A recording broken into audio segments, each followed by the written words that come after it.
Hi sewers and aspiring sewers, welcome back to my YouTube channel. My name is Doyen, and in this video I'm going to be teaching you how to make this beautiful baseball jacket.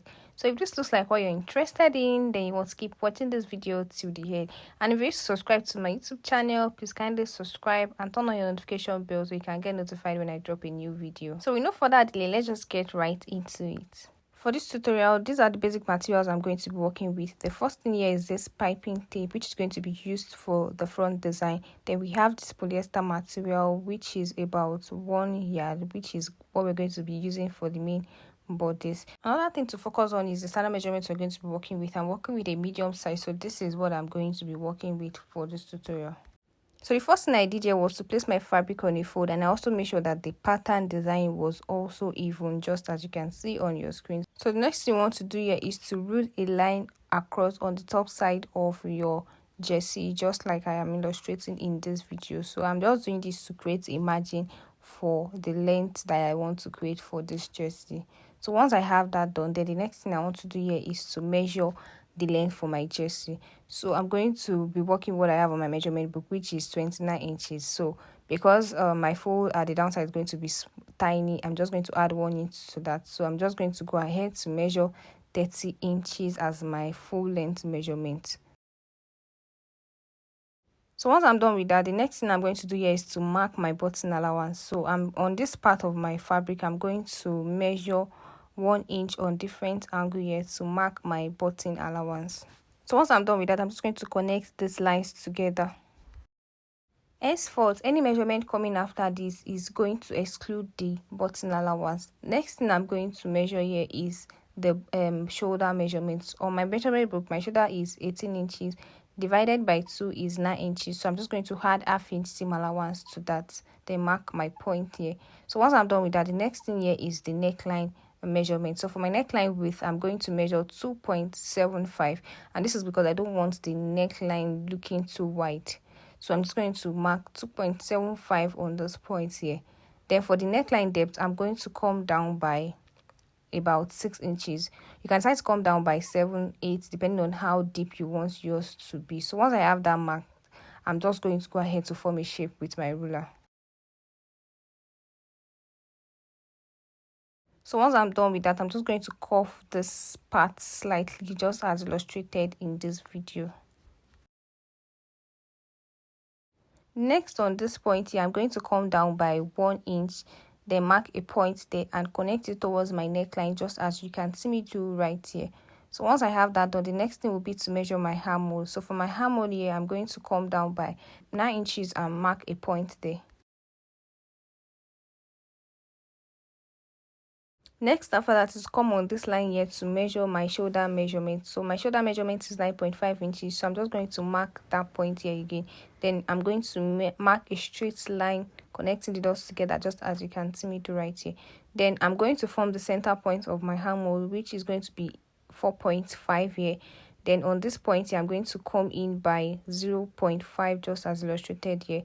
Then I'm going to also come out by 1 inch here. Then I'm going to connect this lines together using my French curve. So the next thing after that is my body measurements. On my measurement book, my body measurement is 44 inches. So I'm just going to divide that into 4, and dividing 44 inches into 4 is 11 inches. So I'm just going to add ½ inch seam allowance to that. And I've already said it that to determine your body measurement, you can always add 10 inches to your bust measurement to determine that. So once I have this marked, I'm just going to connect these dots together using my ruler. After this, I'm going to come up by about 2 inches away from the bottom of my jacket and mark a point there. Next after that, I'm going to come towards the center point of my jacket and make a curve towards this other point here. So basically what I'm trying to do here is to form a TM shape around the downside of my jacket. So once I'm done carving this shape, this is what it looks like. So I'm just going to go ahead to cut what we have here.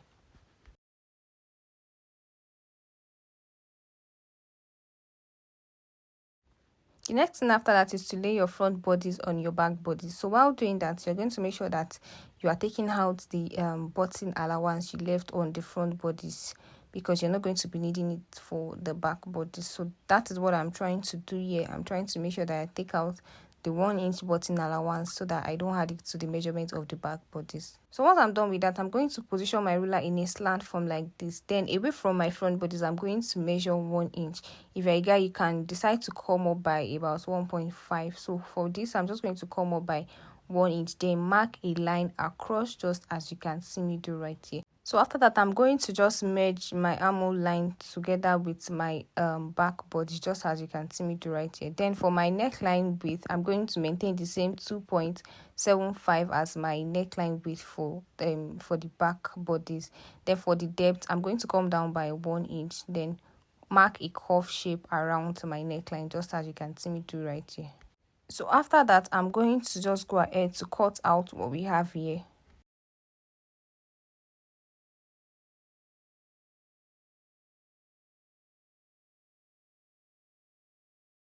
So this is what the jacket is eventually going to look like after sewing. So I'm just trying to check how wide the neck is, and to be honest, I love this. It is not too wide, and this is a go for me.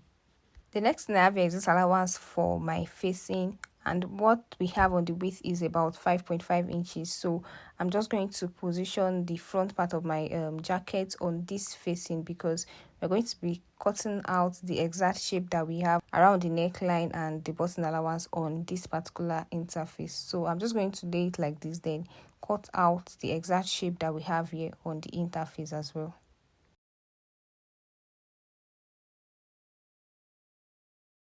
So for the interface, we're going to be reducing it, and I'm going to just mark the shape of what I want it to look like and then go ahead to cut it.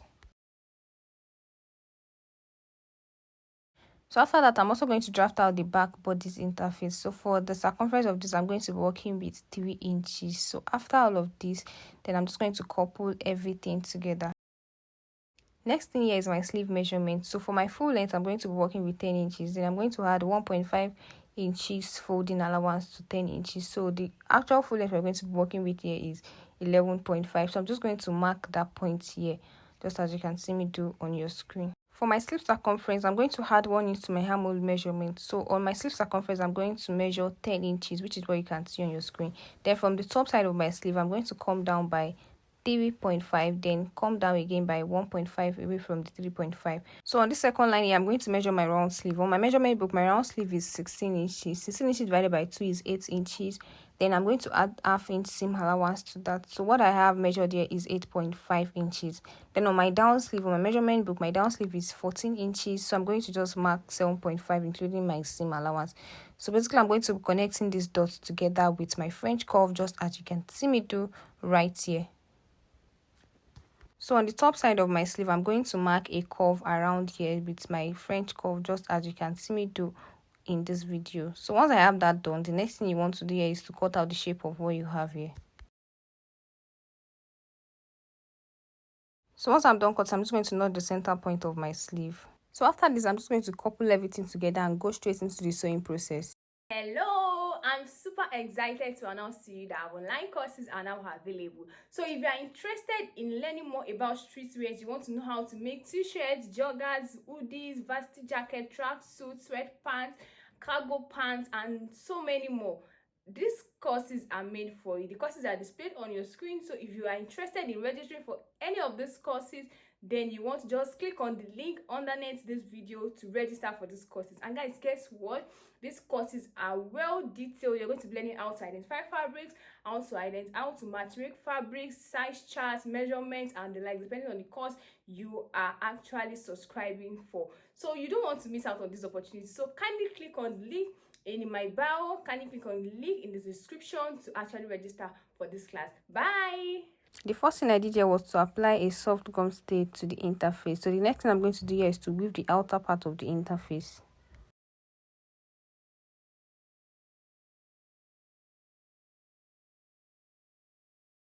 Next thing I'm going to be doing here is to attach my interface to the main body. So I'm going to position this other part that I didn't weave. I'm going to position it on the body of my interface just like this, and I'm going to pin this. So what I'm going to be doing here is to make a stitch around my interface following the shape of what we have here. So if you're a beginner, what I'm trying to explain here is you're going to turn your interface just the normal way you would turn a lining for a normal outfit. So after sewing, this is what it looks like. By now, I believe you should understand better what I was trying to describe previously. So I'm just going to narrow my stitch allowance here and turn this over to the right, to the wrong face. So I'm also going to do the same thing on the other ones that we have here. So after doing that, this is what it looks like. So the next thing I'm going to be doing here is to add this Emi gum to the interface part of my front bodice. So after applying my Emi gum, this is what it looks like. So you can see that it is properly laid on the front part of my jacket. So this is one side of my jacket and this is the other side of my jacket. So the next thing I'm going to do here is to join the shoulder lines of my jacket together. The next thing I'm going to do here is to open up the interface on this back side and then connect it together with the front shoulder line like this, just as illustrated in this video. So the interface is going to come behind the shoulder line of the front bodice, just as illustrated here. So I'm just going to pin this down here. So on my straight sewing machine, I'm just going to make a straight stitch there. Then I'm going to repeat the same procedure here. I'm going to position my interface on this other side like this, then turn the interface towards the back side of the front shoulder line, just as illustrated in the video. Then I'm just going to pin this down and go ahead to make a straight stitch on the shoulder lines. After sewing, this is what it looks like. So I'm just going to properly align this together. So the next thing here is to add my Emi gum to the back interface, just as illustrated in the video. But before then, I'm just going to weave this shoulder line because we can't leave it like this and we can't apply a gumming state to this interface without doing that. So I'm just going to go ahead to weave the shoulder lines before attaching my interface. So after doing all of that, here is what it looks like. So you can see that I've gone ahead to weave my shoulder line and then I've added Emi gum to the back side interface.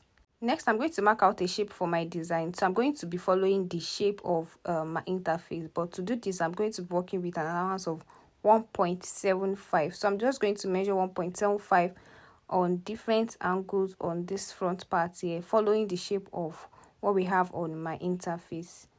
So basically, this design is going to follow from the front side towards the back side as well. So you're just going to make sure that you are following the same measurement, 1.75, as you're actually measuring round. So once I'm done with that, I'm just going to connect the dots together, just as you can see me do right here. Next thing I'm going to do is to attach my piping tape to this marked line. So the piping tape is going to be placed exactly on the marked line so that it doesn't show outside. So I'm going to position it around like I am showing you in this particular video. So at this point, what you should really aim at is getting the shape of your design. So once you're able to figure all of this out, then you are on track. So I'm just going to go ahead to make this design on my straight sewing machine. So after attaching my design, this is what it looks like. So the next thing you want to do here is to properly iron it so that you can have a properly balanced flap at the front. So the next thing I'm going to do here is to attach my sleeve to my armhole. At this point, I had already gone ahead to notch the center point of my armhole, and also remember we already notched the center point of our sleeve. So what I'm going to be doing here is to place the center point of my sleeve on the center point of my armhole, just as you can see me do on your screen. So basically here I'm going to be stretching this around my armhole, and I'm going to making a stitch around it. I'm also going to repeat the same thing on the other side as well. After attaching my sleeve, this is what it looks like. The next thing I'm going to do here is to weave the downside of my sleeve because I'm going to be making a fold on it.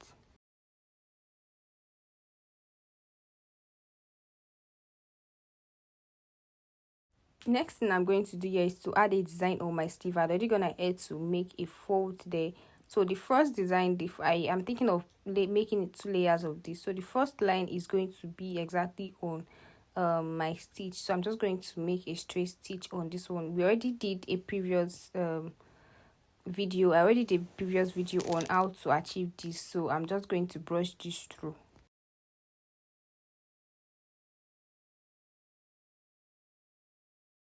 So after making my first layer, I'm also going to make my second layer. I'm also going to make sure that the distance between the first and the second layer is about 0.5. So once I have that figured out, I'm just going to also sew this. Now, the initial plan I had for this sleeve was to make it plain. It was after I folded it, I decided to add this design to it. So after attaching my design, this is what it looks like. So I'm going to repeat the same thing on the other side as well. So the next thing is to join the side of my jacket together. So I'm just going to connect my sleeve together like this. Then make a stitch from the sleeve down to the body area of my jacket. So I'm also going to repeat the same thing on the other side as well.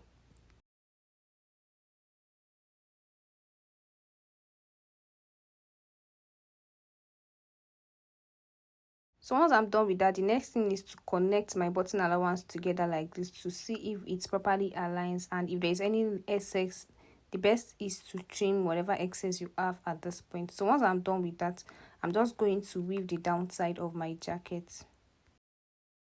So once I'm done weaving, I'm just going to go ahead to make a tiny stitch round the downside of my jacket.